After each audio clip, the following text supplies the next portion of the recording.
Wow, look at that wall. Yes, I painted that wall today, and today I've been painting. And there's a great saying, when you have a paintbrush in your hand, everything needs painting. And I started with just painting that wall, and before you know it, I'm painting the neighbourhood.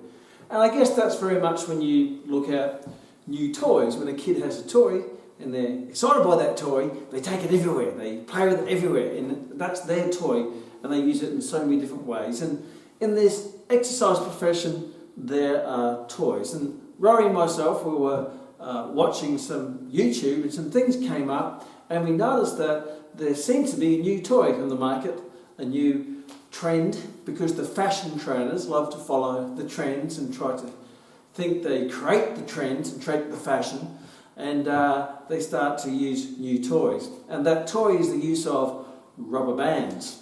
And now you see people using rubber bands for toning and shaping and sculpting, and even elite athletes for speed and power and acceleration.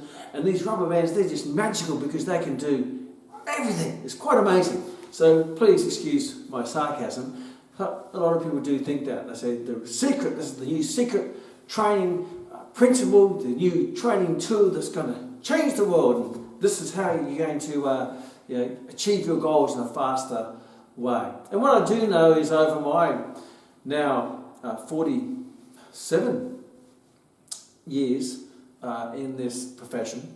Wow, 47, that's a long time, isn't it? Well, 47 because I started doing martial arts when I was 10. So I've been an athlete, a pretty serious athlete, since I was 10 years of age, and a trainer since I was 17. So I'm going on 40 years as an exercise professional, and 47 as someone who participates in sport to a very high level. Even when I was 10, 11, 12, I was competing at national martial arts championships and training quite seriously. And training seriously means you also training outside club training, you train in your own time. When you train, you don't go to the club to train, you train to go to the club to get better in your chosen sport, or whatever that might be. And in those going on 40 years, I've been an exercise professional. I've seen lots and lots of trends and lots of fashions and all sorts of diets and training principles. And I was having a chat with Rory this morning about the application of rubber bands. And I said, it's sort of similar to peak power training back in the 90s, in the principles. If you're going to argue for it, then you could use that principle. And I'm going to talk about that today. But one thing over that 47 years, or going on 40 years as an exercise professional, one thing that hasn't changed is, yes, anatomy and physiology. And people say, have you learnt about the new training technique? I said, why is there new anatomy? Have we evolved into a different anatomy physiology? And when you know the functional and the application of anatomy and physiology, you can see through the smoke and mirrors, the bells and whistles of new training principles, and see them for what they are. And I'm going to go through a whole bunch today, and looking at it from, it's not Kman evaluating it, it will be anatomy and physiology and biomechanics and physics. Will be analysing the principles of some of these exercises that you see crazy through the social media and the internet. And when I was an exercise professional working in gyms, the only thing I really had to keep on top on was the members in my gym. And outside that, there was no real exposure to what the rest of the gym junkies or the fitness people or whatever it might be were doing in the world, because you couldn't see them, because we didn't have social media and we didn't have internet. So maybe you sort of got a muscle magazine or a scientific journal, but most people, they weren't exposed to that crazy noise of all the training principles and diets and philosophies that's been jammed, and they're so noisy, and it's very hard sometimes to really evaluate what is truth and what is fiction. And today it's not about me telling you what is truth and what is fiction. It's for you to be able to work it out for yourself with the tools I'm about to share with you. Because my goal is not to tell you what to think, but better still to teach you how to think. However, to be able to answer the questions that I'll be asking, you have to have some good knowledge and a great understanding of your functional anatomy and physiology. And if you're an exercise professional, then why wouldn't you know that? Why wouldn't you know that? So everything you say, everything you advise your clients on, you have to be able to defend it from an anatomical, physiological point of view if someone questions it. So if you pop it up, someone can question it and says, how does that work? And why are we doing this and how does that work from an anatomical and a physiological point of view?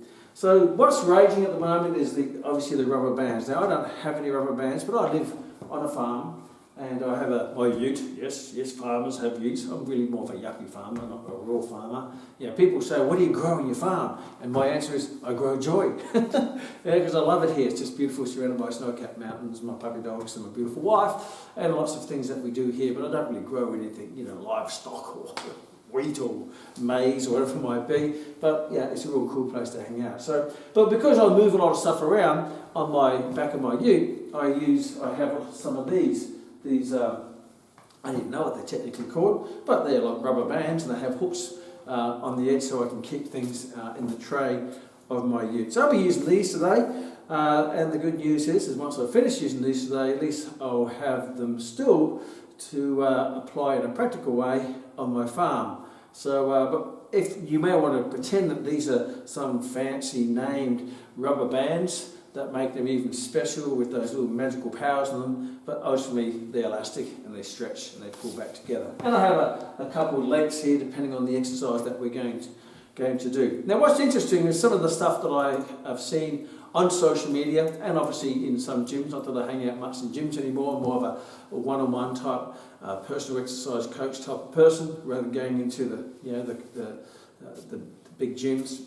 But one thing when I was in the gyms, and I was a bit of a gym junkie in my young bodybuilding days, I always remember I never got much exposure to group exercise.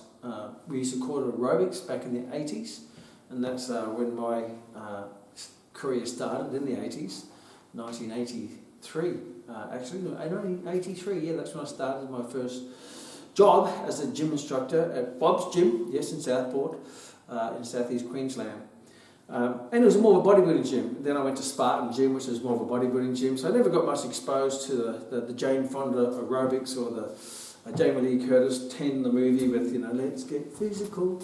And they do all the aerobic stuff. Then they lay on the floor, go and do the floor work, and they do all the floor work. And when I started working in a gym called Lifestyle Health and Fitness Gym, there's an aerobic room in the gym, and I was employed to look after the gym. But I'd pop my head into the aerobics, and I used to see these ladies, mostly ladies back then, doing aerobics. I know men more do it now as well, but back then it's more the ladies go to the aerobic room in your spandex, leotards, lycra, and the men go into the gym with their little brother's t-shirt, which is too tight for them, with little string singlets, pumping iron. Yes, follow Arnie pumping iron.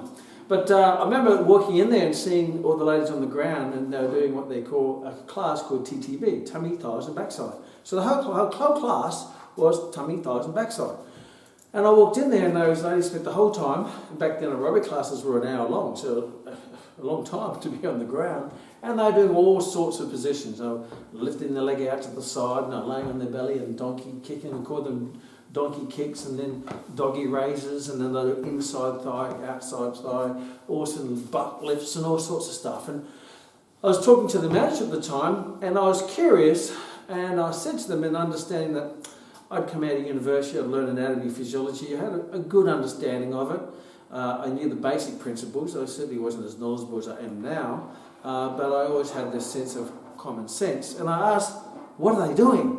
What are they doing on the ground? She says, oh, tummy, thighs and backside. I says, what do you mean, tummy, thighs and backside? They're toning up their bottoms. I said, toning up? What do you mean toning up their bottoms? Shaping their bottoms. I said, and I couldn't understand these terms. Tone, what does tone mean? And to me, tone is, well, muscles can't be untoned. Muscles are always toned. They're live tissue. They're an active tissue. They have a neural drive. They have a vascular system, and they have a nervous system. And how can a muscle be untoned unless you're dead? Everyone can walk. A muscle may be big and small, but it's always going to be toned. It's not going to be floppy. Fat has floppy. It doesn't do much. Doesn't do much at all. It does have some benefit to it. But how can you tone up a muscle? It's already toned. And what makes the bottom look untoned isn't lack of tone in the muscle. It's just the wobbly, jiggly fat on the top. If you got rid of all the fat, then that body part wouldn't look untoned, because now you can see the toned muscle with no wobbly fat on top. So that doesn't make any sense, because you're doing your exercise that is supposed to be toning your muscle, which is already toned, but really that exercise is not burning fat because it's not aerobic. All you're doing is, lifting your butt and squeezing your glutes. You're not burning the fat off your glutes. There's no such thing as spot reduction. I'm not going to open up that box today, but you don't have a choice where you put fat on, so what makes you think you have a choice where you take fat off? So, that exercise, yes, it may work the glute in a very isolated way, with no load, by the way, because when you're laying your bottom on your chest and you're sticking your leg in the air, I said, well, what are you lifting? Where's the overload? Your shoe, or the air molecules that you're pushing here. There's no actually load. So how can you be, even if you need to build the muscle, you're not going to build the muscle because there's no load, let alone a progressive overload. What are you going to do? Keep buying heavier shoes to make the load progressive, so your muscles, as it adapts to the current load, you increase the load, so it progressively has to get stronger for the next heavy shoe. Before you know it, you're wearing big Frankenstein zombie boots in this position. But even then, the load's too light compared to, as I said, they actually get more load on their glutes and quads and hamstrings actually getting down onto the ground to do your leg lifts than actually doing your leg lifts. Because at least when you go down, you're squatting, you're carrying your whole body weight, might be 60, 70, 80 kilograms, getting down, and then you're doing an exercise that hasn't got any load. Yes, training a muscle which is already toned, but you may have fat on it, but that doesn't burn fat anyway. If you want to burn fat, you have to get fitter, and that's cardiovascular fitness, and you have to expend a lot of energy. And how much energy do you expend just lifting your leg in the air? So these are some of the questions I asked in a curious way, trying to not be disrespectful, because I was new at the gym. And I was fortunate that the manager sort of went, yeah, that makes sense. Why are we doing this class? Yeah, you get a burn, but what is that burn? That burn is lactic acid building up because you're working a little muscle and you're sort of squeezing it. It doesn't go through the full range because you're doing those little pulsating movements. The lactic acid builds up means you're utilising your glycogen as a source of energy, glycogen anaerobically without oxygen, to the process of anaerobic glycolysis, and there that's you expending a little bit of energy, but you get a metabolic byproduct of lactic acid that builds up in the muscle belly and pushes up against the nerve endings that gives you that sensation of the burn or that little bit of uncomfortable pain. But what that burn isn't fat cells exploding. It's certainly not muscle fibers hypertrophying, if that's the case. There's you're not building muscle. All it is lactic acid. So you get this feeling, and then you misinterpret that feeling as toning up or burning off the fat or toning up the muscle or shaping your glutes. And then you do the inside and you do the outside. And I said, okay, so when you're doing the outside, what do you train when you do the side leg raises? That doesn't make sense. The muscles that shape your leg mostly are your quads, which are the big muscles, your hamstrings and your glutes. And you're doing this side leg raise, abducting the hip joint, which is caused by gluteus medius, which is a small muscle underneath your gluteus maximus, and your tensor fasciae lata, which is an abductor. They're only little muscles, and even if those muscles did build, you wouldn't notice them anyway, but there's no load except for your shoe again. And how many repetitions do you do? 101, 100. You can keep going forever. What exercises in the gym do you do to build muscle where you do over 100 reps or 50 reps or 60 reps? None, because when you do high reps, the load is low, the intensity is low. Yes, you're going to get a burn, but you're not going to build muscle because there's not enough load to stimulate the muscle to get stronger and build, if that's what you're after. So these are some of the questions I asked using common sense in a respectful way, thinking there's going to be some answer which I was unaware of, thinking I may have missed that part in university. And they didn't really teach that in university, they didn't teach the fundamentals, but because I was an athlete, I had the ability to take the fundamentals, principles of anatomy, and connect them into a practical application. So, TTB classes, tummy, thighs and backside classes didn't make any sense whatsoever. What's interesting, we end up having staff meeting, and we're going to say we're going to get rid of the TTV classes and start to do things which actually do work, things like more high intense cardiovascular work in the classes, increased intensity, interval training, and finish off with conditioning where you're doing squats and lunges, which are now actually working your glutes, your hamstrings, and your quadriceps, as well as your calves, but also you're working your abductors and adductors, because your abductors and adductors are designed to stabilise the hip joint while you cause hip flexion extension, knee flexion extension, ankle plantar flexion, plantar extension, dorsiflexion, plantar flexion, in the ankle joint. So the muscles that you're training this way don't function that way. You don't walk around the streets like this, or like this, or like this. So not only were these exercises from my common sense point of view very misleading, but they weren't even functional. They didn't have any relevance to, except for the emotional connection that people have. Oh, I can feel the fat burning, I can feel the muscle toning, I feel my muscles shaping. And when the gym, those where we decided to remove them, there was a massive resistance, actually quite an emotional outbreak from the aerobic instructors saying that I was wrong. And I kept asking, so can you explain to me from an anatomical physiological point of view how this works? And the more I said that, unfortunately, it was like putting petrol onto a fire, and they got more and more emotional. And I wasn't trying to upset anyone. Maybe I came across as a bit young and arrogant. I take that on the chin. But I was sincere with my thoughts. And I guess 39 years down the track, nothing's changed.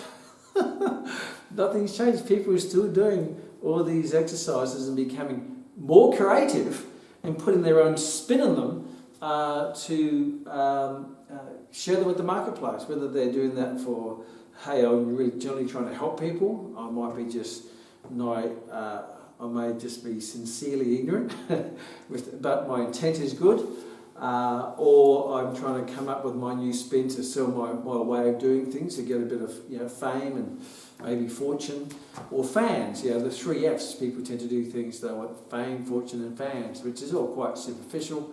But if you're watching this, it's probably because you want to learn a bit deeper, be able to explain things from an anatomical and physiological point of view. So the things that you share are integral. You're sharing with integrity. You're not just becoming an expert in someone else's opinion. So yes, this is a big introduction, but it is quite personal to me, because I've been trying to, in my journey, try to get people to exercise effectively and safely and efficiently as possible.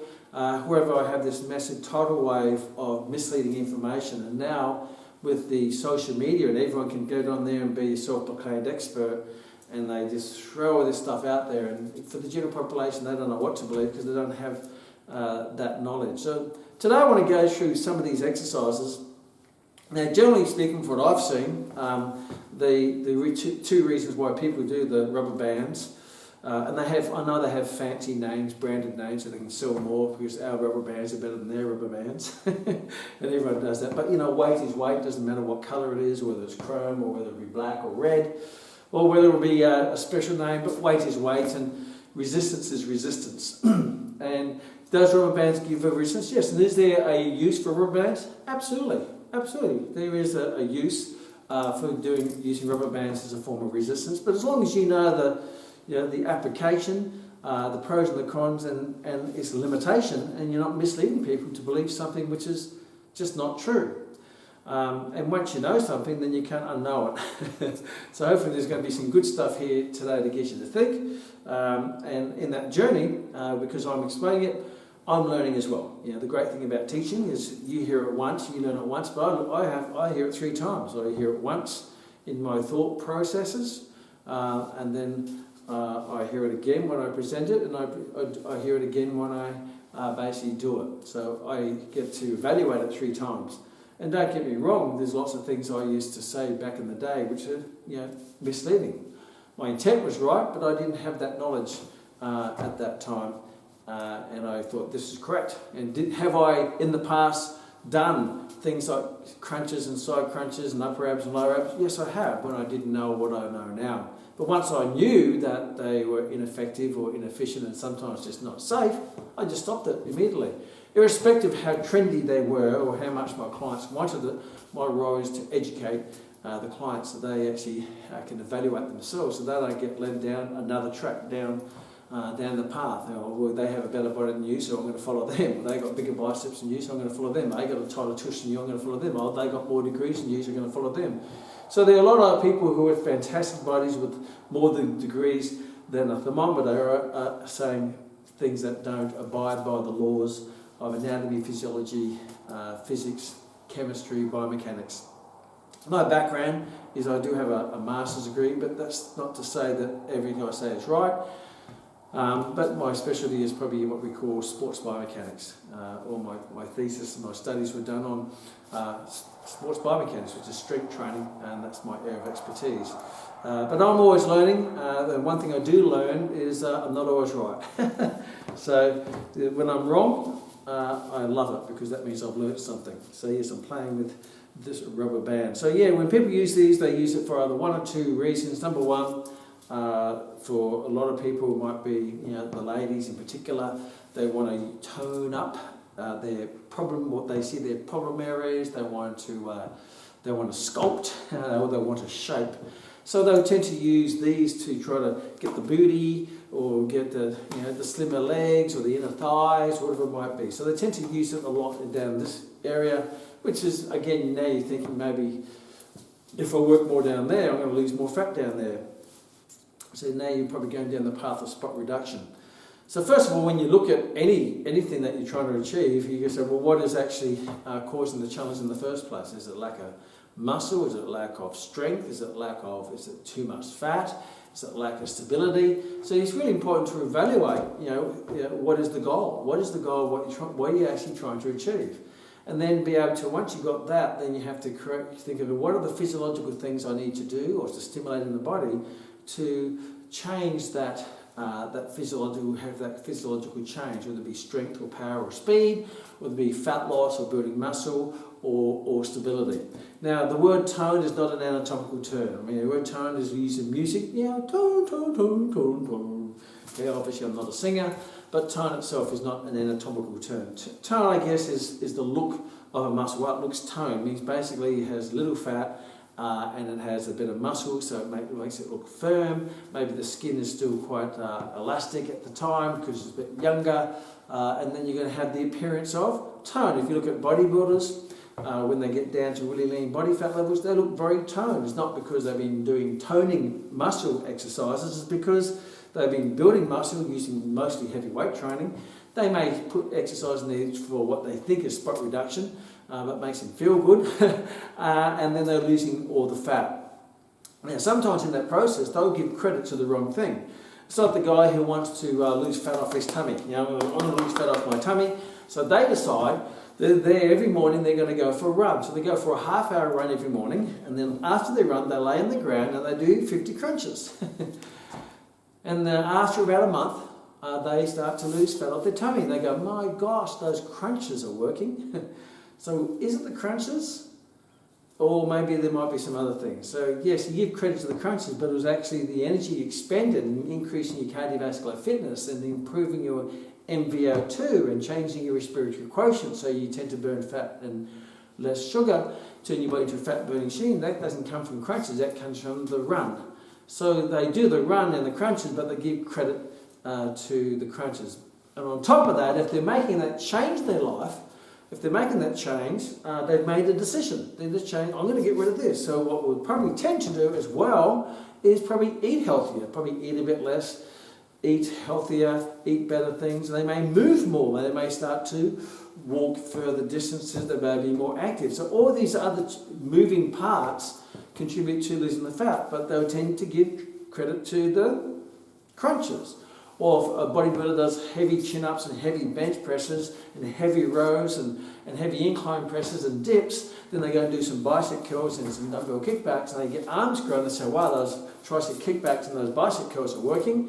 Well, those bicep curl, the bicep and the tricep were working in, or the big exercise anyway, and that's where you probably got the result, but then you added this extra thing at the end because you feel it isolated. Oh, I feel the burn, I feel pump, I get the pump, and then when your biceps build and you lose fat because you go into a bodybuilding contest and the biceps start to look a bit more vascular and they look more defined, and you go, wow, those defining bicep curls, those defining tricep press backs, they just made my arms look fantastic. When really it was probably the chin-ups and the rows and the dips, as well as the losing the body fat that showed the definition that gave you the result. But you give credit to those little fringe, what I call fluffy exercises. The little exercises tend to give little results, big exercises give big results. So just be careful that you're not giving credit to the things that are actually making any difference anyway. So it's like most diets. A lot of diets, all diets work. You know, I've seen so many diets in my 39 years, and they all work. And the only common thing that all these diets have, whether they're paleo or whether it be carnivore or whether it be the liver cleansing diet or whether it be the Atkins diet or whether it be the Body for Life diet, this I could go on and on and on. The Zone diet. And these are all through the 80s and 90s and 2000s. The common thing they all have is they all reduce calories. But they're all different. But they still all work. Interesting, isn't it? And, they use the fat, but ultimately, are they healthy and do they make you feel good about yourself? But I'm not going into that diet. So, yes, these can be useful, but they also can be misleading. So, yeah, there's two exercises, the ladies, probably most of the ladies who do these for toning or whatever it might be. And then you have the athlete categories who use these, and I've seen a lot of these lately, for speed and sprinting and power generation and stuff like that. And I was quite amazed with some of the stuff they're doing with these normal rubber bands, obviously. They're normally already connected like that. You know, one of my students sells them, and they come up with quite a good resistance, some of them.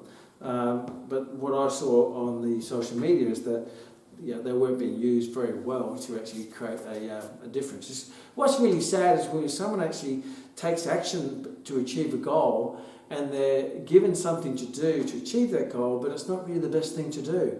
And I find that quite sad because that person's giving up the most valuable thing in their life, which is their time, and they've been given an exercise which is sometimes not safe, it's not the most effective and not the most efficient. It's not the best way to do things. And when someone pays me to train them, I'm going to give them the biggest bang for their buck. I'm going to make sure everything they do in their training is going to maximise their return. Why do I do a second best exercise when I can do the best exercise? Why I can do an exercise that burns less calories when I can have an exercise that burns off more calories if it goes to burn fat? Why do I do an exercise that's not going to make you as fit or functional, whatever it might be, when I can get a better exercise? So ultimately, you want to give your clients the best result. And it may not be fancy, it may not be trendy, it may not be fashionable, but it works. Where the fancy, fashionable things sometimes don't work because they're so full of bells and whistles, there's no actually content amongst all the context. So let's have a look at different exercises. Now what I'm going to do is I'm going to alternate back and forth from more toning, shaping exercise, and then I'm going to do a sports performance, bodybuilding, speed, power type exercise. That way, you may be here to listen to more about the toning. You might be here to get a good evaluation on the performance type base exercises. So let's start with using these. Sometimes people use these on a good exercise to create a extra movement on a good movement pattern. And I used this in one of my other previous videos where whether they use elastic bands or not, where someone might come here, they'll say, we're going to do a squat, and at the top, that's a good exercise. And I'm going to go through the process of what determines a good exercise. First of all, the first point, number one, is obviously safety. Is it safe? So you have to look at it from a biomechanical point of view. You have to look at the body from the inside out. Get your X-ray vision glasses on. And when I look at an exercise, I don't look at the muscles, the first thing I look at is what I see the skeleton. What's the skeleton doing? What's happening in the joint?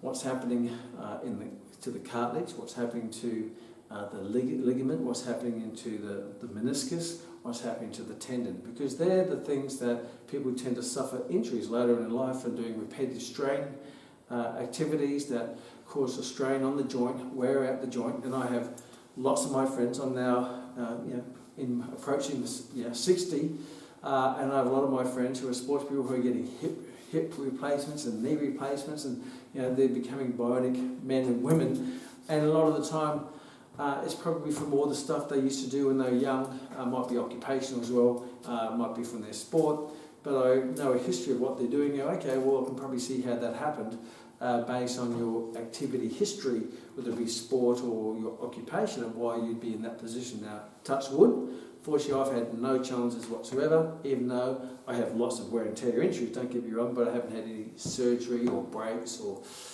replacements or anything like that. And maybe I caught myself a bit earlier to stop doing exercises which were superficially attractive but deep degenerative to the joints. So look at what's happening to the joints, what's happening to the meniscus, what's happening to the cartilage, what's happening to the ligaments, what's happening to the tendons first. Because if they go and they wear out, then you're not going to be working the muscles. The last thing you look at is what's happening to the muscle. Where most people look at the muscles, and that's as far as they go. This works the quads, and this works the biceps, this works the pecs, this works the lats. So they use these one-syllable words because that's the only thing maybe they know.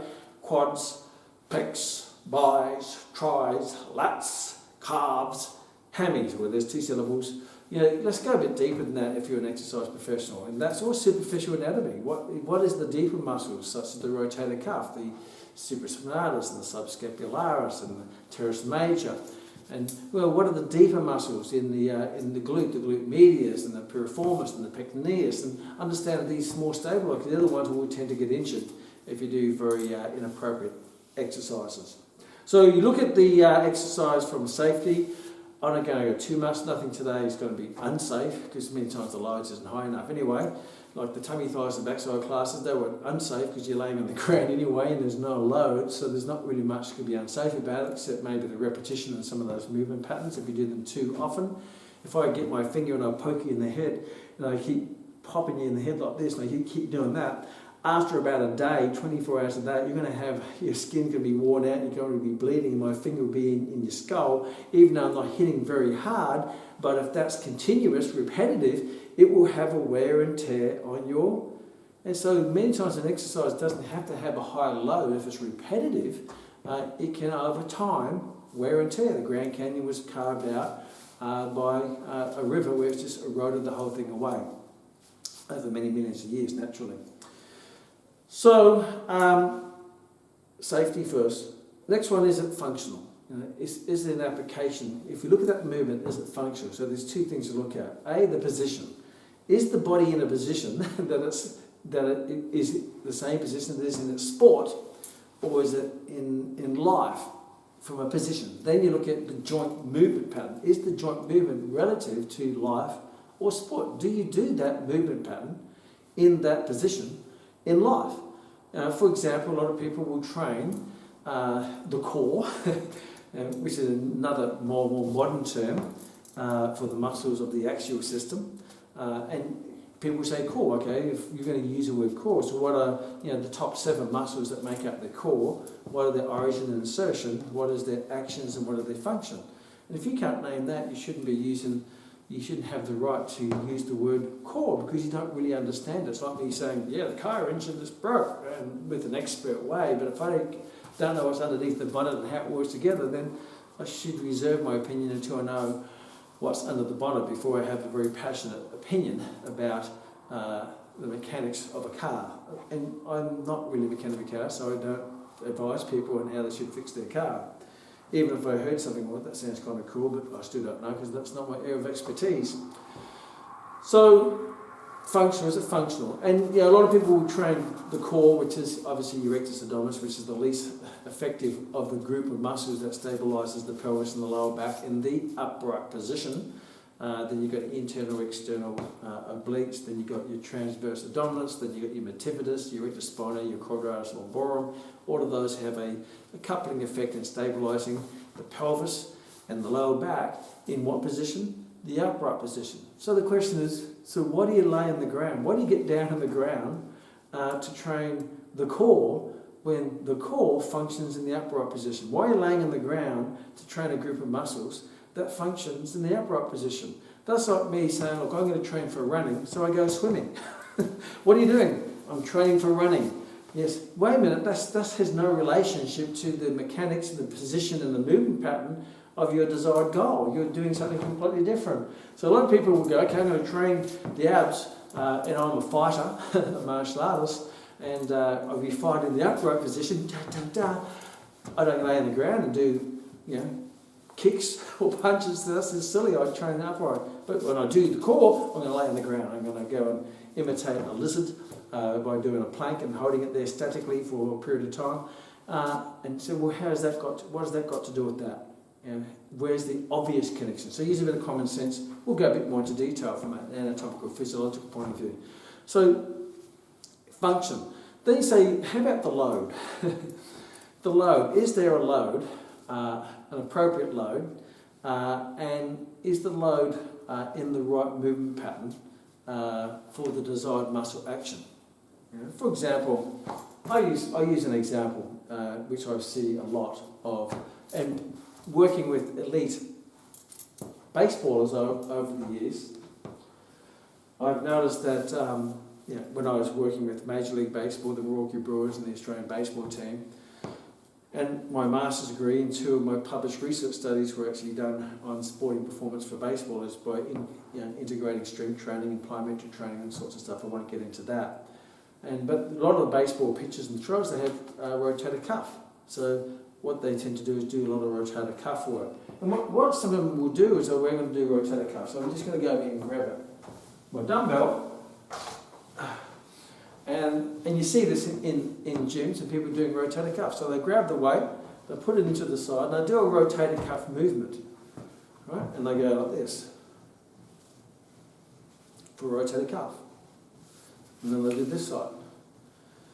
So, as you know, rotator cuff is a rotator. You have your external rotators, which is your infraspinatus, is a external, and teres minor, that's a external rotator. Then you have your medial rotators, which is your subscapularis.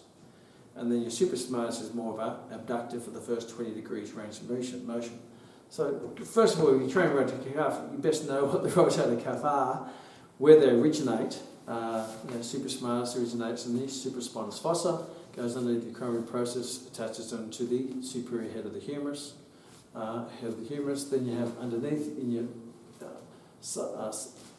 is your infraspinatus, which sits underneath your spinous scapula, and it comes up underneath and attaches onto the anterior part of the head of the humerus. Underneath that, you have your teres minor that works in conjunction with your supraspinatus. Your infraspinatus is an external rotator. They both originate on the lateral border of the scapula and insert onto the posterior part of the head of the humerus. Your subscapularis sits underneath your scapula and comes up underneath through the front and attaches to the anterior part of the head of the humerus. Then their origin insertion, their line of pull, determines their action. So the line of pull for supraspinatus is straight from on top down, so it abducts. It's also, all of them work in a coupling away effect to hold the head of the humerus into the shallow glenoid cavity, so they're really a strong stabiliser. Because your glenohumeral joint is a very unstable joint. It's a very shallow cavity, the glenoid cavity, because it's made for mobility, not stability. Therefore, your infraspinatus and your teres minor, because they're on the anterior part, and they're going to pull this way, and your subscapularis will pull this way. So your lateral rotators are your infraspinatus, teres minor. Your medial rotators is your subscapularis. Now they all work with other muscles as well, such as the medial rotators also work with your pectoralis major, which is a medial rotator. And believe it or not, your latissimus dorsi is also a medial rotator that comes up underneath and attaches onto the anterior part of the humerus. So that's why you're very powerful in medial rotation, like an arm wrestle, but you're not very powerful in lateral rotation, because in medial rotation you also have those big muscles, your pectoralis major and your latissimus dorsi.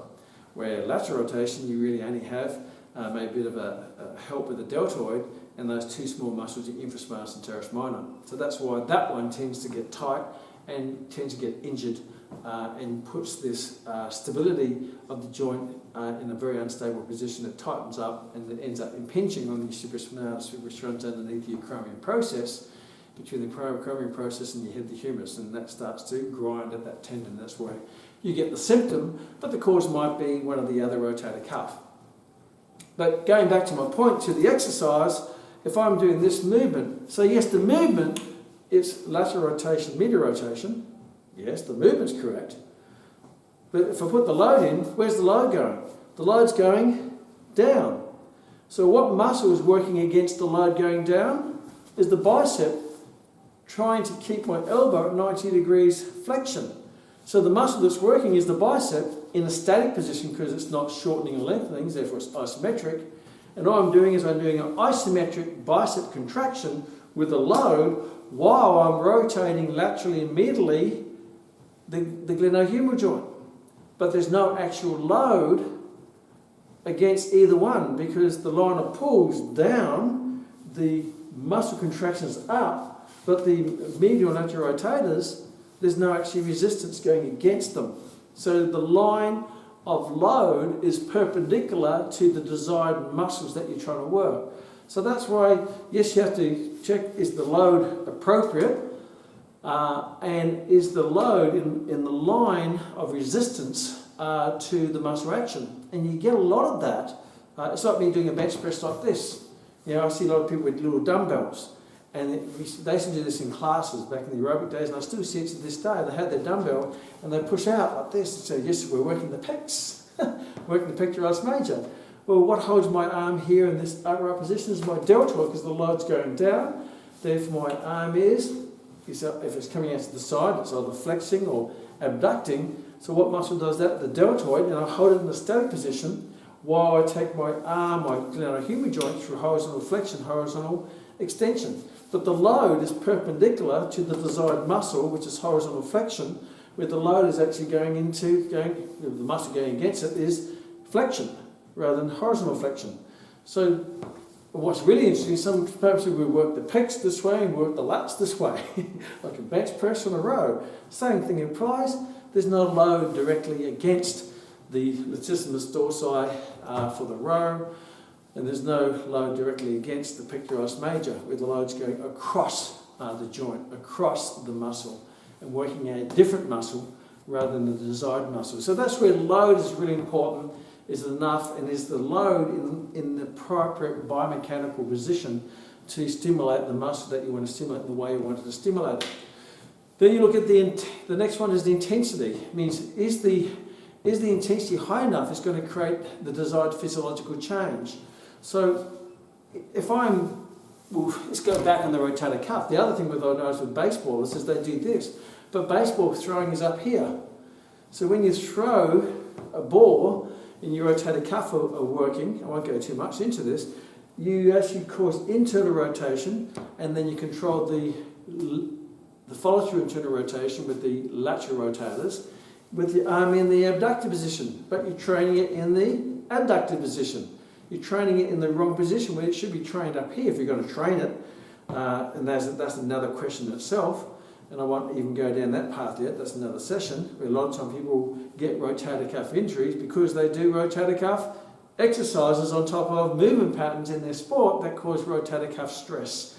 And the exercise sometimes accelerates the stress that's being created in the sport. So many times sport-specific training can lead to sport-specific injuries, particularly if you're doing them in the gym in a loaded position. So, so there's the joint position again, it's in the wrong position in itself.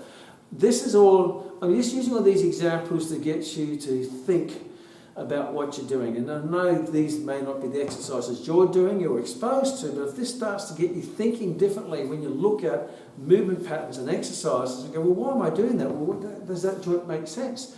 What I'm trying to actually do. And use a bit of common sense to start with, and you start to see the things that are nonsense.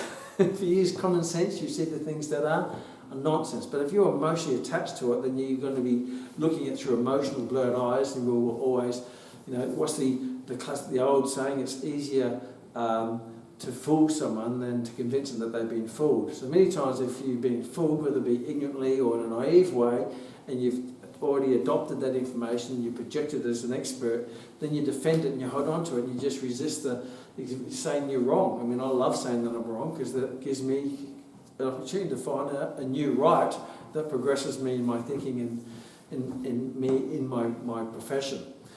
So the intensity is the load heavy enough to create the right physiological response. And I guess looking at intensity is the stimulus or the training exercise that it puts you in the phosphate system, the lactate system, or the aerobic system, because you're all very different systems. The phosphate is going to be for strength and power and speed, activating fast muscle fibres, your fast glycolytic fibres, quick energy very explosively. Then you start to merge into the lactate system, where you're going to be activating your fast oxidative glycolytic muscle fibres.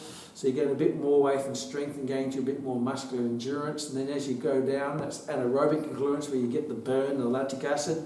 And then you go into the aerobic system. So I guess that means, how long is the set that you're doing? How long is the set, the exercise? So if I'm on the ground and I'm doing 50 crunches, how long does it take me? Well, just say I do, and 1 and 2, that may take me 1.5 minutes to do 50 crunches, might be a minute. So if I'm trying to develop strength for my abdominals and I'm doing crunches for a minute, then where does it put me in the energy channel? Right into the lactate energy system, way away from fast glycolytic fibres, going down to slow twitch muscle fibres, because as you go further into the lactate, into the aerobic, you start to go to slow twitch muscle fibres. So that's not building strength, that's just building endurance in the movement pattern, which is in a dysfunctional position, doing a dysfunctional movement, and using a load which is just what is the load when you do a crunch. There is no overload, just the weight of your head and the air molecules on it, so there's no really overload. Hence you can do a lot of them, and now that overload is constant, means you're not getting progressing the load. What you're doing is progressing the repetitions so far down the track that you're getting muscular endurance in a dysfunctional movement pattern, in a dysfunctional position. But you get a burn. It doesn't burn fat, it doesn't make you strong, it doesn't improve your stability, because you don't need to stabilise your pelvis and your lower back while you're laying on the ground. It makes no sense. So that's where that intensity is a very low intensity. You may feel the burn, but that burn means low intensity. The greater the burn, the lower the intensity, because you're going into the lactate energy system. So if your exercise is doing lots of reps, 15 and 20 plus repetitions, then the intensity is going down. And a lot of these exercises you can just keep going into the hundreds and even the thousands if you want, which means there's no really a high low. Because if it's a high intensity with a high load, you would fatigue relatively quickly, anywhere between 5 to maybe 20 seconds. It's going to keep you in close to the phosphate energy system, activating your fast twitch muscle fibres and your fast oxidative glycolytic muscle fibres if you want to develop strength and muscle size, and if you want to change the shape of a muscle. Then if you want to change the shape, you can't change the shape of a muscle, because your muscles are elastic in nature. It means they always return to their resting length and shape. You can make them bigger or smaller. You can be a version of yourself or smaller. But what you can do is change the look of a body part by getting all the fat off it, so you can see your potential, and then you can build that from there by building muscle. And that doesn't come from low load, high repetition, or no load and forever repetition. So some of the exercises that we'll be using, you can actually do a lot of repetitions on that. So you think, well, is there maybe a better way where I can actually increase the intensity to have a physiological effect? And then when I say physiological effect, it's not just activating the muscle, but it's activating the nervous system. And most importantly, it's activating the endocrine system, the hormonal system that releases all the action hormones and the regeneration hormones. I'm not going to go into that. That actually causes that physiological response and the physiological change. So physiological change occurs by activating the nervous system, to activate the muscular system, to stimulate the endocrine system, and obviously a part of that is the cardiovascular system, the respiratory system, and that ultimately stimulates the hormonal system that releases all the appropriate hormones to create the physiological changes during the exercise, but most importantly after the exercise, so you can actually supercompensate and overcompensate, and to progress your strength, your muscle size, your body fat, lower your body fat, increase your cardiovascular fitness. So really, normally the bigger the exercise, the more intense the exercise, the more physically demanding the exercise, the higher the stress the exercise, the higher the pressure the exercise, the greater the hormonal response. So doing little exercises don't create huge hormonal changes in the body. Things doing bicep curls doesn't really create huge hormonal changes. Doing chin-ups creates huge hormonal changes in the body because it's a more physically demanding exercise. doing leg extensions, partly from being a dangerous exercise in the knee, which I won't go into today, but doing squats is going to be more physically demanding in all the systems of the body to create a physiological change. So there's some, I guess it's a big introduction, but with all that you're going to have a good general idea when you're looking at evaluating some of these exercises. So as I said, doing squats or an exercise where you add something to the end. You know, you're doing a squat and then they go do a side lift, squat and a side lift. And you say, okay, well the squat movement's good. It's a good functional exercise. It uses the whole body. It's in the right position because that's how I live, more in the upright position. It works all my knee extension, hip extension, ankle plantar flexion, stabilisation of the pelvis and the lumbar spine and the spine in that position. Yeah, that's a good exercise from a function point of view. And if I add a load, it's going to make it even better because if you're really weak, then your body weight is enough to start with. Then you may add a load via dumbbells or a barbell, whatever it might be. The more stronger you want to get, the greater the load has to be. But you progress slowly as you adapt to the load. You increase the load, adapt to the load, increase the load. And you progress the repetitions to the level where the repetitions are going too far down the lactate energy system. So once you might get to 12, 13, 14, 15 reps and increase the load, and that will knock you back into the right energy system. Because if you just keep doing repetitions, you're going away from the energy system that you need to be in to make that physiological change in the muscle. Unless your goal is to, you're going into a contest of how many squats you can do in an hour with your own body weight. Well, that's a different goal. But what people do is they do this, and then they might add an exercise at the end. Do this, add this. And they may do it with the rubber band. So what we do is we put the rubber band around my legs, and some will just do a squat like that with the rubber band around the legs. And the question is, why am I putting a rubber band around my legs?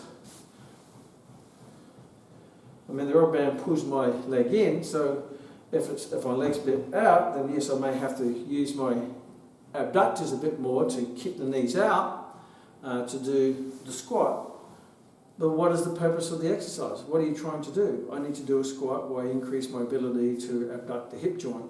Why do you need to do that? What is the purpose of the exercise? What are you trying to achieve? I'm trying to get good quads, hamstrings and glutes. Then rather than distract the movement pattern with a load that's going across, it's going across the movement pattern because the loads, the muscles, quads, hamstrings and glutes, the load has to be this way because these muscles are responsible for lifting me up. So where's the load have to be? That way. So why do I put a load that is perpendicular to the desired load?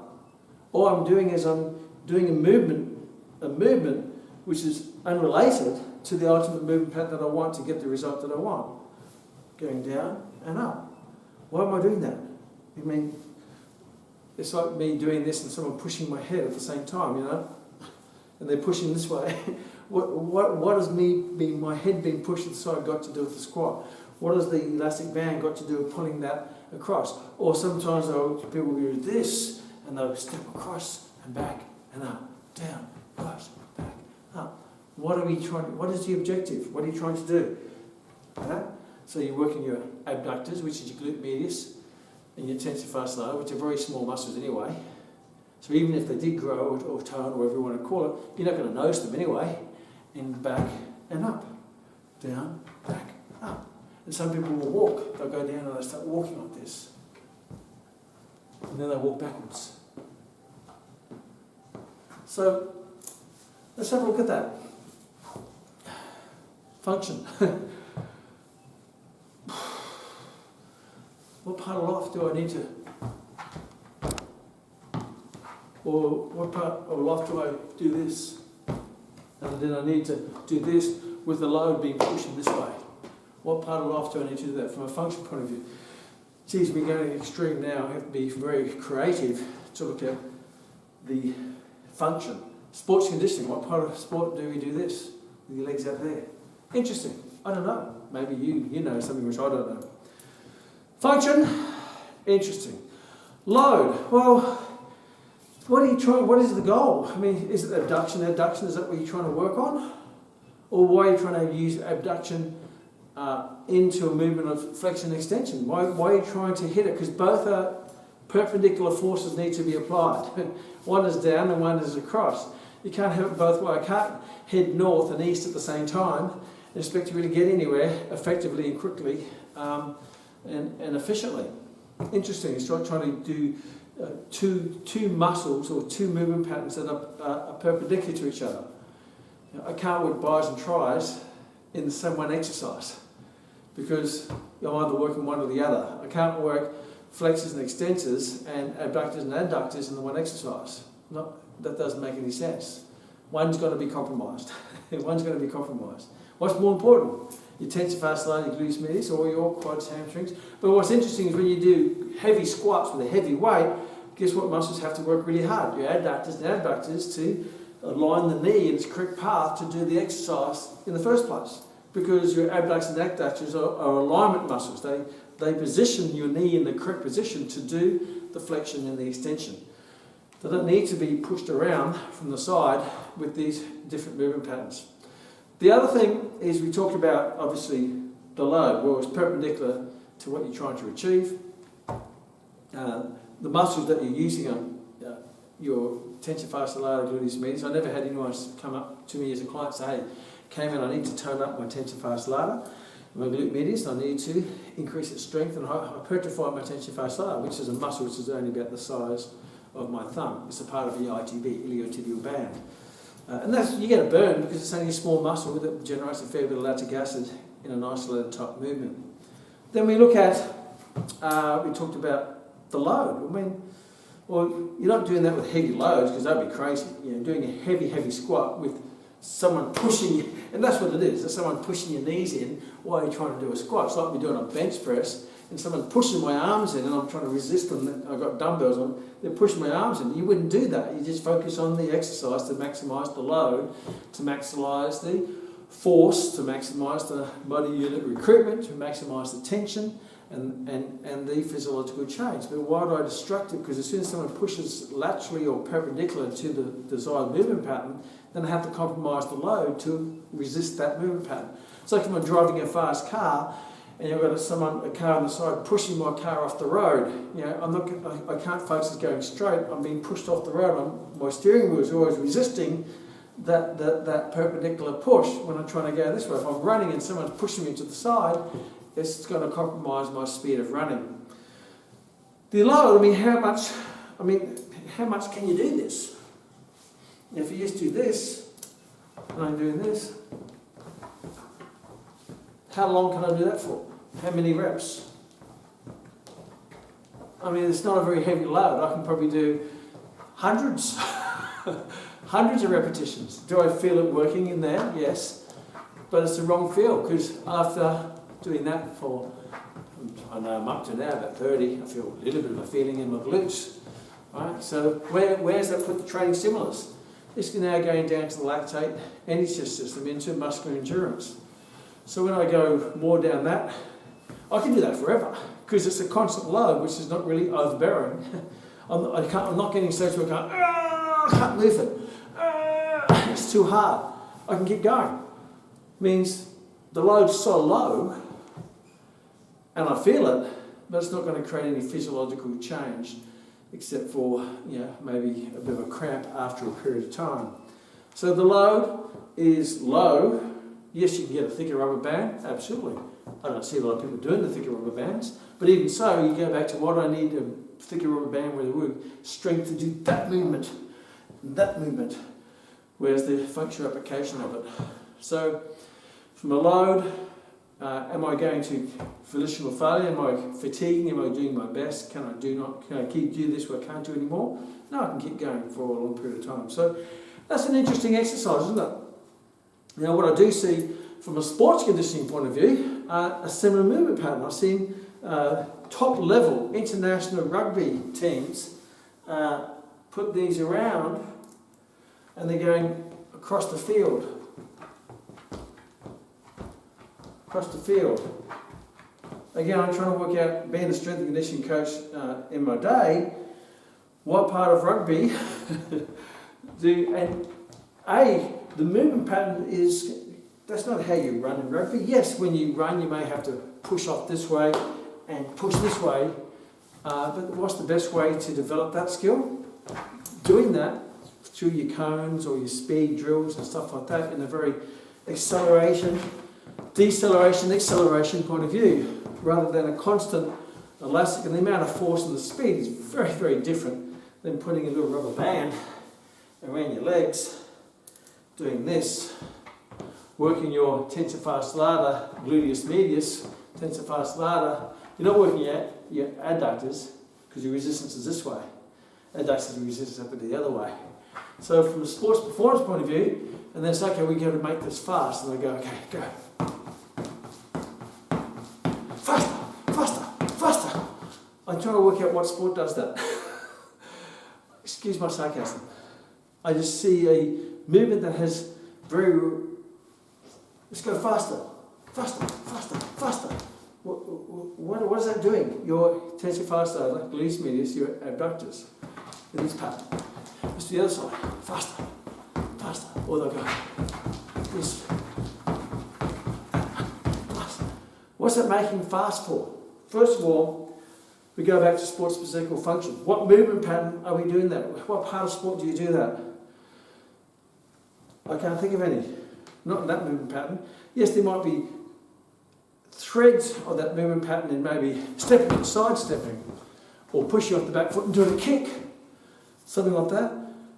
But it's very different than just putting a little rubber band and doing it fast.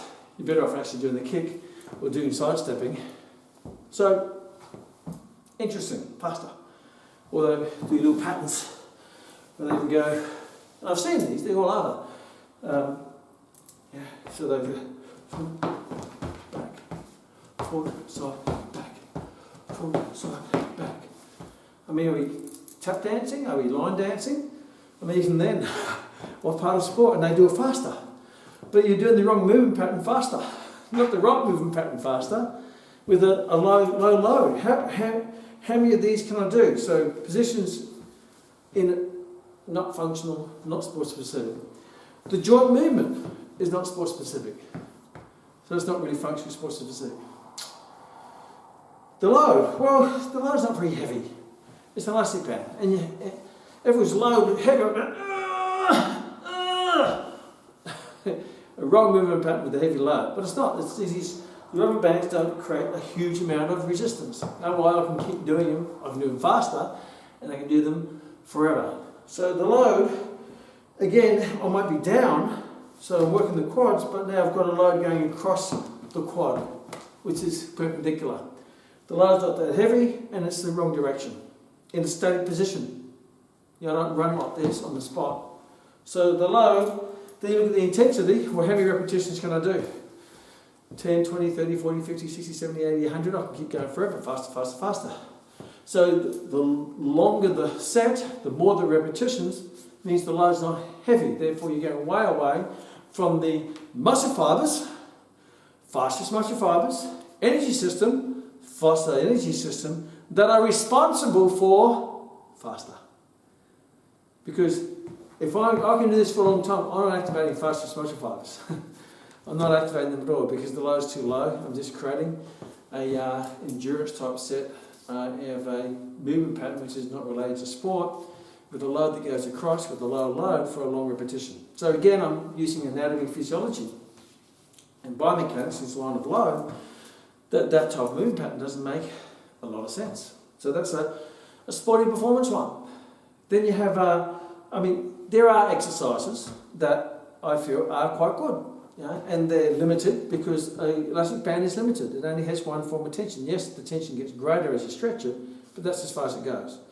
Yes, you can get stronger rubber bands. Right, so if I'm doing, let's look at some exercises that are good if you've got nothing else. Right? But the good thing is with weights is you can progress the weights.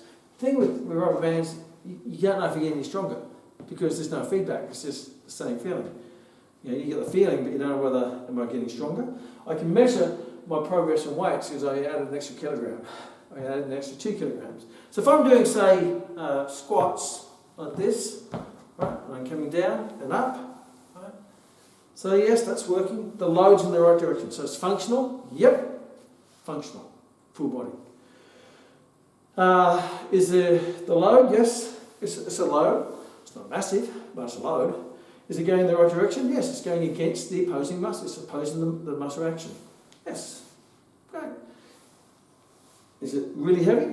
No, but sometimes some people won't be very strong, so this is relatively heavy for them.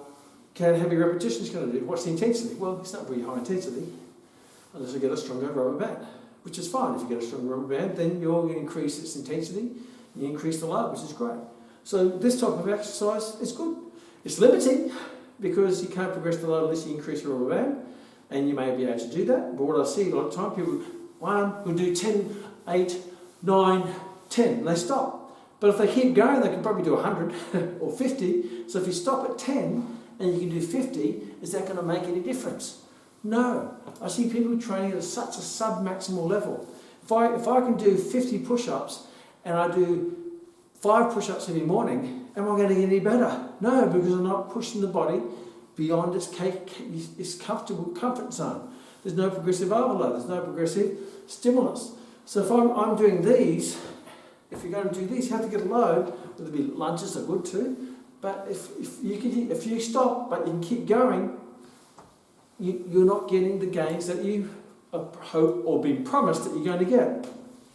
Right movement pattern, right function, right position, right direction of load, but the load intensity and the repetitions are not appropriate to create a physiological change. So a lot of these, the good ones, even the good movement patterns are pretty good, but many times the intensity is not high enough. So lunges, squats, great. If I may do something where I around like this, and I do a chest press, yes. Functional, yeah, full function, that's good, yeah. Abduction, horizontal flexion, horizontal extension, yeah. The load, I've got the load is, biomechanical, the load is against the working muscle, yep. That's all looks pretty good so far. But if I can do hundreds of them and I stop at 10, then maybe the load's not heavy enough. It might be a good thing to start with, or you get a heavier, a stronger elastic band to improve the intensity. But remember, if I can keep going and I stop now, this is how many more can you do? I can keep going. That's 20. See, the numbers, the magic's not in the number. The magic is how many you can do. You do as many as you can. But if as many as you can before you can't do any more, even if you wanted to, if that's going past 15 repetitions, then you get these diminishing gains in strength, in power, speed, changing in body structure. You're now you're just using what you got, not building what you want. You're using what you got for long periods of time, not building what you want. So some of these movement patterns, they're not bad. Whether it be hopping on sometimes you might do something like this, where you're doing a row, right? Good movement pattern, or pulling. Anytime, I'm not going to go through them all, but you see them, they tie around the chair and they do a row. Yeah, the three main movement patterns are your push movements, compound push movements, compound pull movements, compound leg movements. Whether you're doing that singular movement together, single, single, together, single, single, together, at angles, they're the main movement patterns. When you start doing isolation work, then you may have a bit of a challenge, which we'll talk more about. So there's some application of movements which are good movements, but many times you're not getting the benefit out of them because there's not enough load. The rubber bands are too easy for you, even though you can feel it. But remember, you've got to be able to push the body into that zone where it hasn't been before. To get what you haven't got, you have to push the body into where it's never been. You can't make change in the comfort zone or just on the edge of the comfort zone. You have to go into that discomfort zone. They say, no pain, no gain. Well, good pain's good, not injury pain, but good pain is good. Let's have a look at other exercises that people use these for toning. Let's have a look at some of even the floor. We'll go over here on the bench. I'll bring the bench over. And I don't have time to go through all of these. There's so many. But you see people, or even the upright position, I see them doing this type of thing, particularly the ladies, and they'll go from here, they'll put it down, and have a bench, and they'll, like this, and they'll do the hip extension for the glutes, because they want the booty glutes, and that's no different to what we used to do in the tummy, thighs and backside classes, where you lay on the ground on your force and stick your leg in the air, but you've got a little bit of resistance. First of all, function. What part of life are you down in this position doing this? What part of life is it functional? Not really, I can't think of any. Safety point of view, it's not really unsafe, but it's not really always comfortable. Some people will combine it with the squat. They'll squat and push the leg out. That's no different than this one. Yeah? Push out. Because when you do a squat, all your glutes are working with your body weight. When you come up, your glutes are already contracted because you're already up. Leg tension curve, when a muscle is already shortened, it doesn't have capacity to exert force. So this is my glutes. When I go down, this is my glute muscle. When I go down, it's stretching. It means it's developing tension. It's working force. As I come up, it's short. When it's up in this position, it's not working anymore. It doesn't have any capacity to exert force because the capacity can be taken away by shortening it. So if I start to do a movement pattern like this, and I go down, glute working, come up, glute shorten, then I push it out and squeeze it. So that's not me, I might as well just stand here and squeeze it.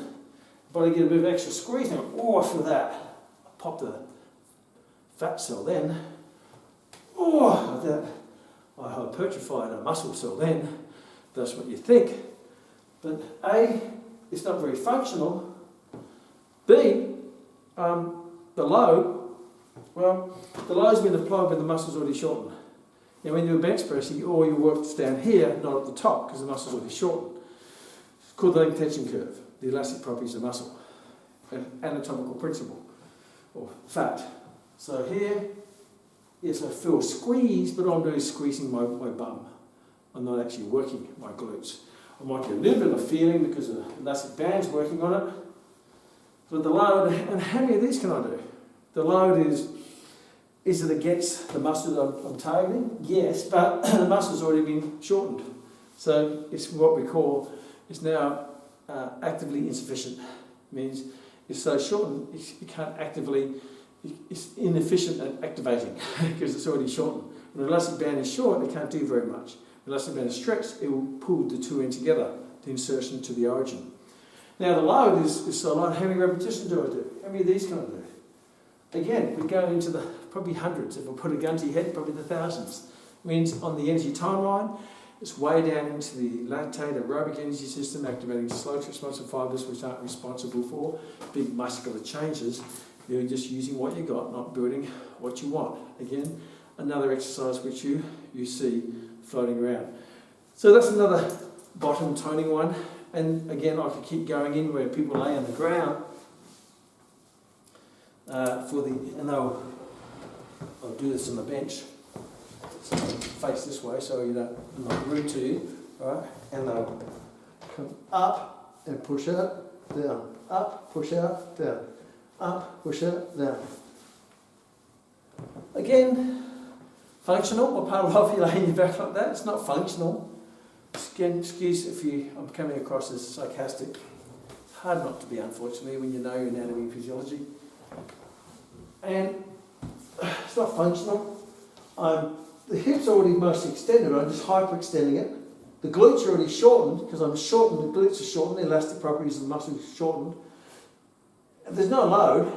There's no load. I don't have a load here on the glutes. But now I keep my glutes in isometric contraction with no load.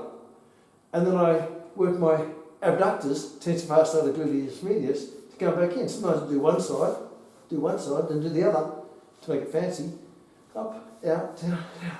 What are you working? Your glute maximus or your abductors? They're two group of muscles that work in perpendicular lines of movement. One's the most powerful muscle group in your body, your glute maximus. The other one's is a small muscle which is mostly responsible, glute medius is mostly responsible for lateral stability of your pelvis when you're standing on one leg when you're walking.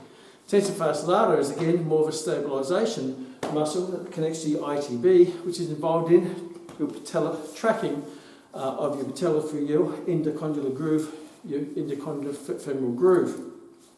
So it's not really trained in any functional manner, and you're trying to, work a glute, which is a powerful muscle, in a very weak position, and then in this funny position, activate your glute medius and your tensor fasciae lata and hip abduction.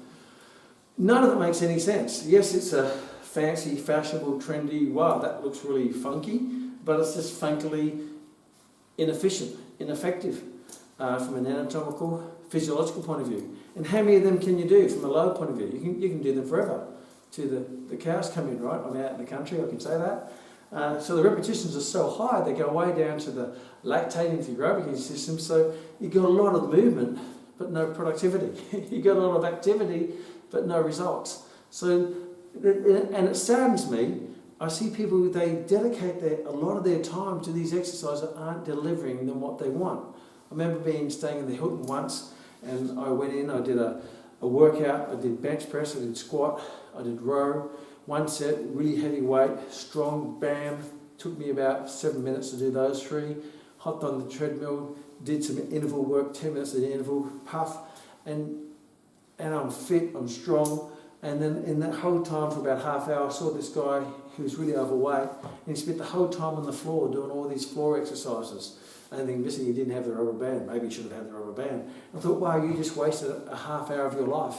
And we're going to walk out, you haven't changed your body physiologically, you haven't changed it from a muscular point of view, you haven't changed it from a respiratory point of view.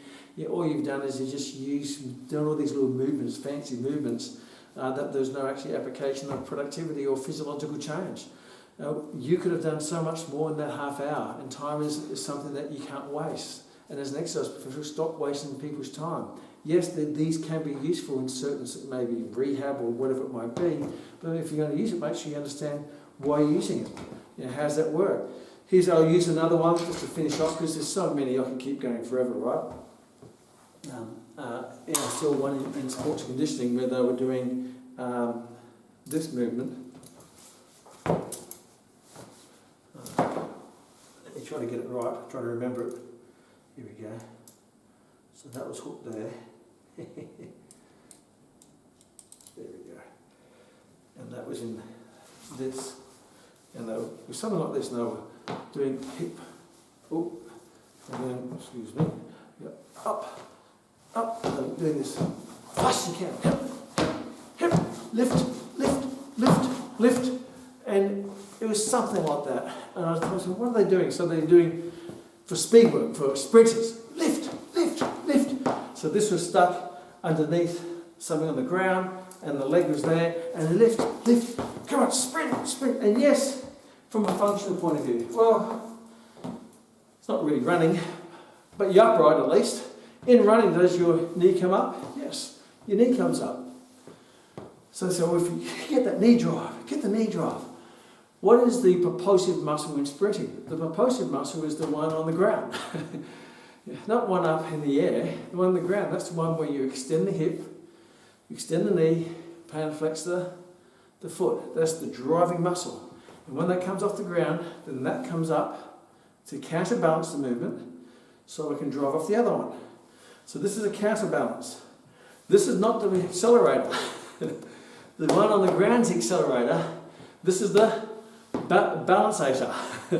So if I make the hip flexors stronger, am I slow because I have weak hip flexors? No, because they're not the accelerators. They're not the propulsive muscles. What muscles flex the hip? There's a good question. What are the hip flexors? Well, you've got your rectus femoris, which is one. Then you've got your iliopsoas. Psoas major, psoas minor, iliasis. 3 muscles in the deep hip flexors. But they're not the ones that propel. So they see a movement, so if I make that movement, well, I might make you faster. So what I need to do, when I see a runner, they do this. So stand there and let's go. Go faster, faster, faster, faster, faster. If I do that, that's going to make you faster. This is not a propulsive muscle. This is a counterbalancing muscle. It's not action muscle. It's not the one that drives the movement pattern. So you see a movement, but you don't really understand how that movement fits into the equation of the movement. Yeah, it's like if I throw a punch. If I throw a punch at the end, I rotate the fist. Bang! So, okay, so what I need to do is I need to go twist, twist, twist. It's going to be better at punching. No, it's not. That's just the end of the movement. The major driving muscles are the pecs, the delts, and the lats that get the fist into position. Stop training this peripheral thing that has which is just the consequence of the main things. Train the main things, the peripheral things to take care of themselves. So I see these athletes there, and again, they're obviously serious about their sport. They're doing these movements that this person's getting to do. You know, they're doing the big out to the side, to the side, to the side, to the side, knee up, and they're runners. They could use that time running. They could use that time doing sprint drills that will work. Or use that time resting to recover to go and do a better sprint session, which is more practically in line with the outcome. So again, there's another application of doing rubber bands. Yes, is it function? Well, it looks, but it's not really, because the load itself is applied to the wrong muscle. the driving muscle is this leg, not the knee up leg. You know, it's this leg. And some sprinters may, debate that, but let's talk anatomy, and then I'm happy to go down to that level. This is what we've always done, because anatomy is the same. Anatomy is an anatomy. It's the application anatomy may be varied, but you still have to apply it into the alignment of the function, the specificity, and the load. Well, the load is against the wrong muscle, and how many can I do? I can do heaps and heaps of them. It's crazy. I remember being a martial artist, I did national squad training in Taekwondo, and they got us, and I went to the squad training and I stopped going because I just didn't want to waste my time doing things which I went there to spar and fight people, that's what I wanted to do. But they got us on the ground, and they got us laying down, and we just did this. Yeah? Had to do 100 of them. What has that got to do with anything? You're strengthening your inner legs for kicking. Well, first of all, that doesn't work. I don't even go down, but I don't kick laying on the back. And you could put a rubber band around it, and I have my legs going in and out. But and this was at an elite level. This is the national team for the World Championships. They're just doing these exercises that were just, you could be using your time so more effectively and efficiently, safely, doing things that actually work, that are at least in alignment with common sense, where, okay, it's functional, yes, it's specific to the sport. Yeah, that ticked that box. Okay, it's safe, yeah, it looks safe, fantastic. Now, the load is against the movement pattern that I want it to be against. Yes, is the load against the movement pattern I want it to be against? Is the load appropriate enough to create a physiological response to build strength, power, speed, depending on what you want? And what energy system does it activate? Fast muscle fibers, fast glycolytic, fast oxidative glycolytic, or slow muscle fibers? Is it in the phosphate energy system using ATP, CP? Does it triphosphate, create phosphate as an energy source? Or are we going down into the lactate system where we're using glycogen anaerobically through the process of anaerobic glycolysis, which gives you a byproduct of lactic acid? Or are we going into the aerobic system that's using your carbohydrates, fats, and your proteins aerobically? Where, and what? How's that aligned? Everything has to be in line with the outcome that you want, whether it be building muscle or burning fat, or changing the shape of a body part. Or changing the shape of the body fat means you have to lose the fat, you have to build the muscle. That's it. You have to simple. You want to change the shape, lose fat, build muscle. You don't have a choice of the shape of the muscle because that is your genetics. If I had 10 people and I trained them for a year and they all ate the same thing and they all did exactly the same exercises, the same weights, the same cardio, everything the same, they'd all get results. But at the end of it, they won't look the same.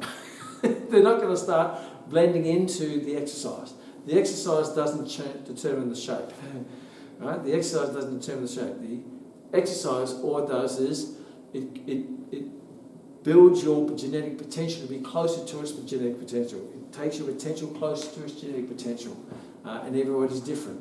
Everyone has different shapes, length of tendons versus muscle bellies, origin insertions, the same origin insertions, but there might be slightly different alignment attached that gives you the overall shape, which is very specific to you. All you can do is work with the shape and be the best you can be. But to do that, you want to aim to do the best exercises that's going to give you the best results in the best time period. So hopefully this has really got you thinking. I could keep going with lots of other exercises that Rory's going, you've got to do that one, you've got to do that one. Well, I think I've been here already for, feels like a lot of time going through lots of different exercises. But that should give you at least a model, a checkbox to use when you look at exercise, so you're not led down the garden path, you're not led down someone else's path, you're not led down the fashion path, the trendy path, you're not led down the exercise guru path, the person with the bigger biceps, the girl with the bigger boobs or the tighter torso, whatever it might be. You have to follow the path of anatomy. Follow anatomy, physiology, basic biomechanics, chemistry, physics, and if you don't have to be a PhD in it, you just have to know enough to be able to answer those questions.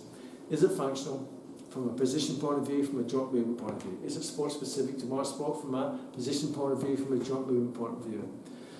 Is it safe? You look at your X-ray goggles. What does it do to the joints? What does it do to the cartilage, the ligaments, the meniscus, the tendons? Is there forces going through there which are inappropriate? Are there what we call shearing forces, where the force goes across the joint that's going to cause shearing forces? Is there rotational forces, repetitive rotation that's going to cause wear and tear? Shearing, rotation together is going to cause wear and tear on the joint. Compression and traction forces, they're okay because the joints are designed for compression and traction. So there, is it safe? How about the load? Is the load in a line or against the line of the muscle that I'm targeting? Is the load opposing to the muscle action that I want?